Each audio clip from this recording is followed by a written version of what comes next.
So hello everyone. So in today's video we will be spotting error on preposition. So these are some of the most repeated question asked on preposition.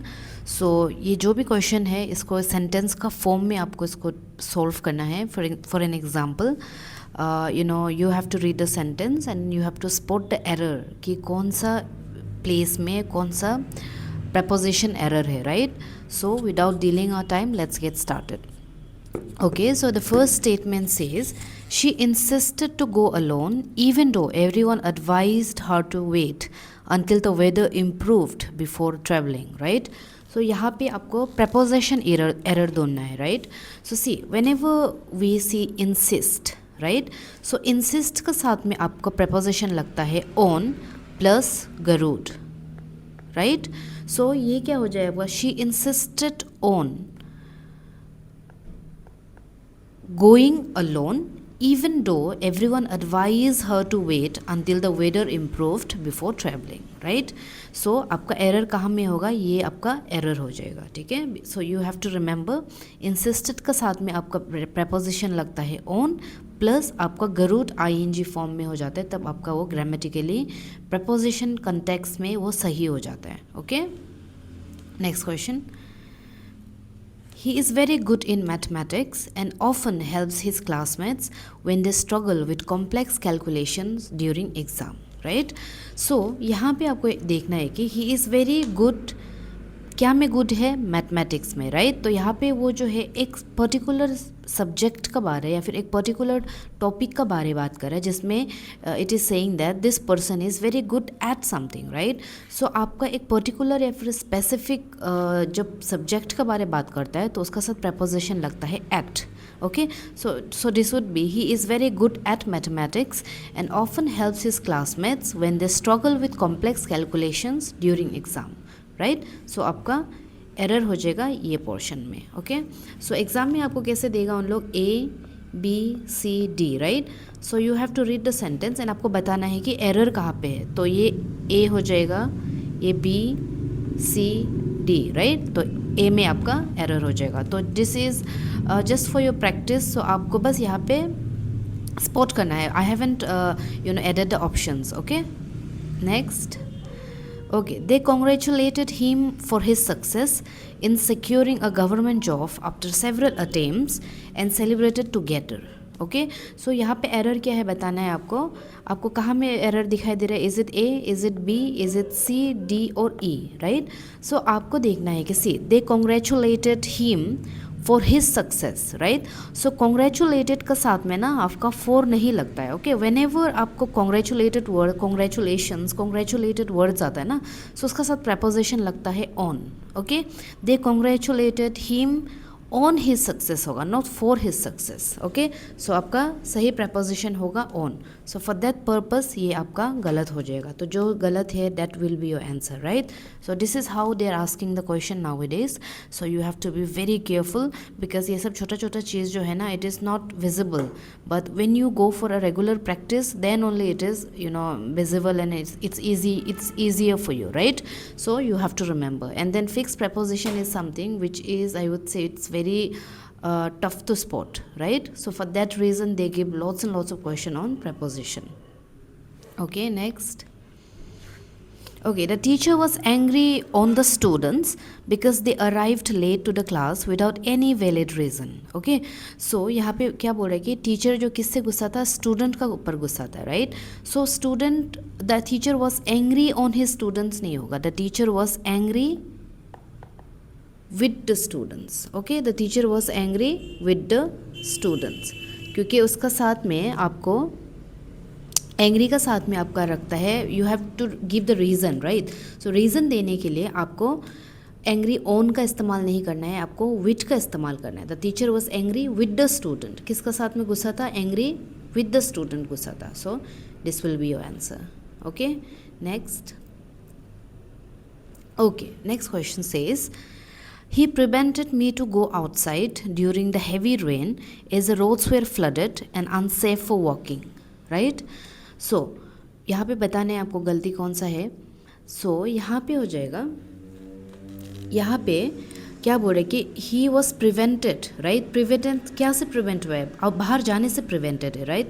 सो ये आपका answer, यहाँ पे गलती क्या है देखिए, ही prevented me to go, आपका error यहाँ पे है, राइट। क्योंकि यहाँ पे क्यों एरर है, let us understand that, okay.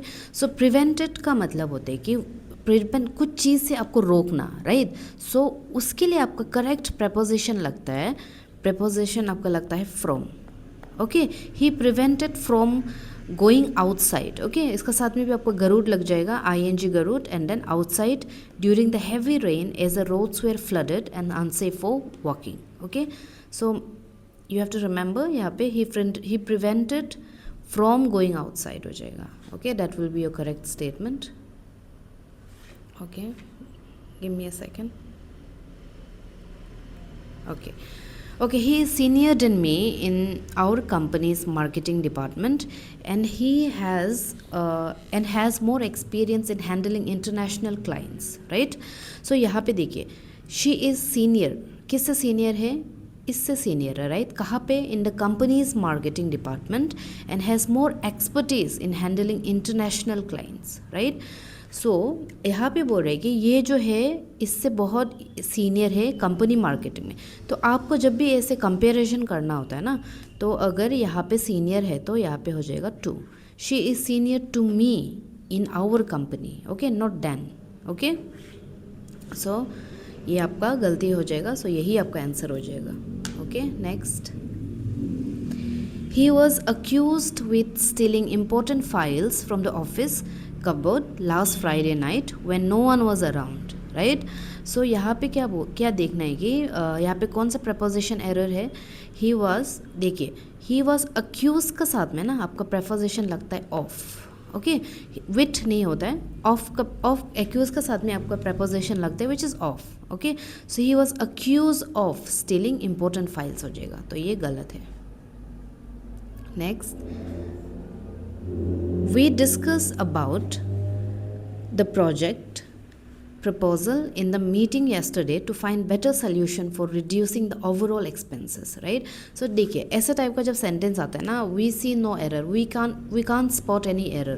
Is it because हम लोग को लगता है कि ये सही है, because this is how we speak, right? This is how we, you know, we have been speaking in such way that, you know, हम लोग को लगता है कि इसमें कोई grammatical error नहीं है।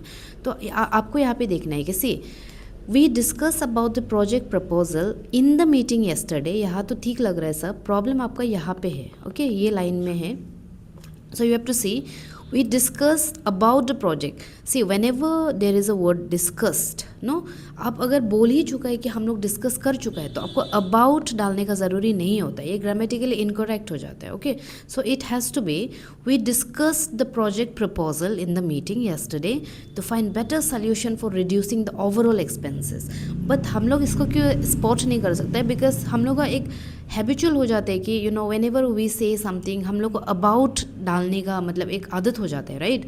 सो फॉर दैट पर्पस आपको याद रखना है, जब आपका एडवाइज्ड, डिस्कस्ड ये सब हो चुका होता है ना, तो अबाउट एक्स्ट्रा इन्फॉर्मेशन डालने का ज़रूरी नहीं होता है। So that is called TMI also, right. So information जो है सफिशेंट होना है, then only it will be grammatically correct. So यहाँ पे अबाउट नहीं होगा, it would be we discuss the project proposal in the meeting yesterday to find better solution for reducing the overall expenses, okay. Next, okay, the doctor advised him for taking complete rest for the least 2 days because his fever was rising and he felt exhausted, right? Okay, so यहाँ पे क्या होगा, यहाँ पे अब आप try कीजिए, यहाँ पे गलती क्या होगा, गलती आपका यही लाइन में है, ओके। तो यहाँ पे क्या हो जाएगा, the doctor advised him for taking complete rest, right. तो यहाँ पे क्या होगा, he advise him to take complete rest, okay. This would be your correct version of the sentence, because you know when you advise you need a subject, okay. तो subject आपको ज़रूरी है, तो फॉर दैट रीज़न ये क्या हो जाएगा, the doctor advise him to take complete rest, okay. तो this would be grammatically wrong, 4 नहीं होगा, एडवाइस का साथ में 2 लगेगा, okay, because you are advising it to someone, right. So for that purpose आपका यहाँ में 2 करेक्ट प्रपोजिशन हो जाएगा।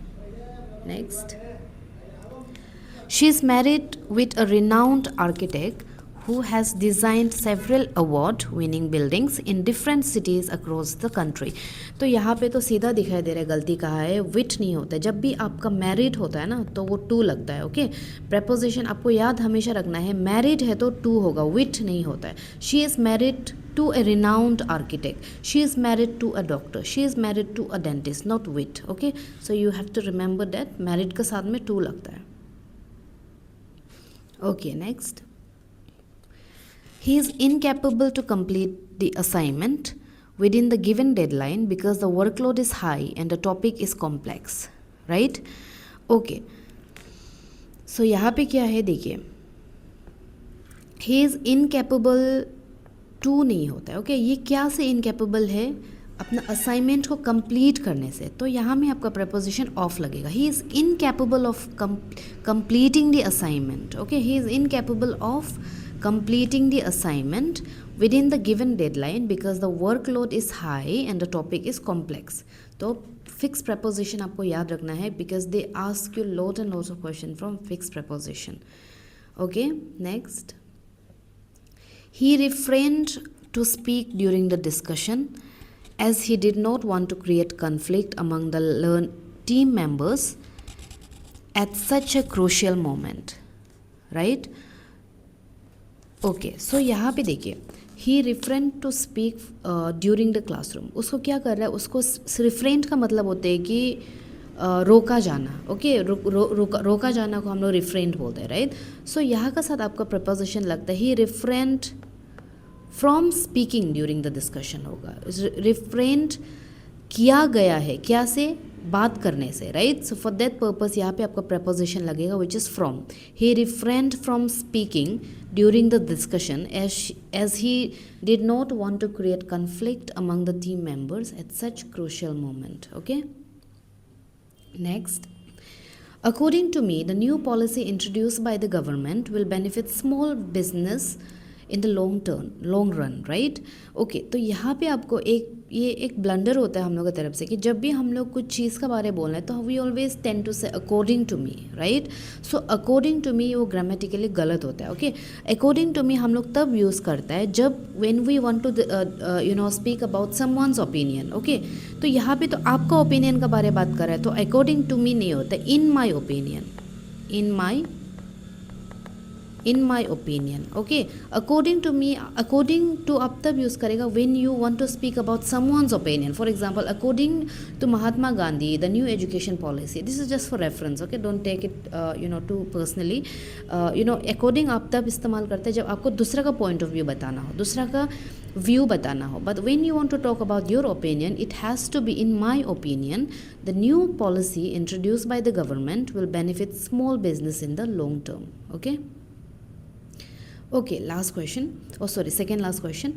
The train arrived in the station almost 30 minutes late due to technical issues on the main track। okay, so यहाँ पे आपका location preposition, I mean you have to tell about the location वाला preposition बोलता है इसको हम लोग।